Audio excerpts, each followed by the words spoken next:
Newcastle boss Eddie Howe has now come out to say that the relationship between the fans of Newcastle United and one-away striker Alexander Isak might still be repairable after all. After the guy, has insisted, he handed the transfer request, he wants to leave the club, but it has not been easy to actually get him out, or they've actually been reluctant to let him leave, and they rejected a big one actually from Liverpool for Isak, and the guy is still hell bent on leaving. But then after seeing his side struggle in the opening day fixture of the Premier League, struggling to score goals, and it has been that way for the past 5, 6 games now, Isak. This guy might be looking like, yo, let's just find an agreement. Let's just talk. This guy's our player after all. We can just come to a resolution.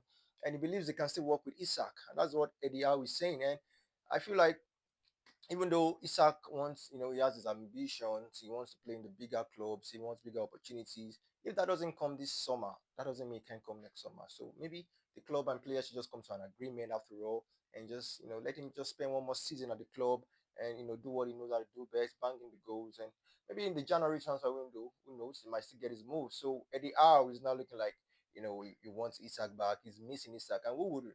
Isak, a goal scorer, a proven one at that.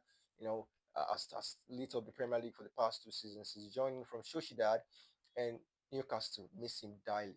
They miss him so much, and they've been struggling to score goals without Isak.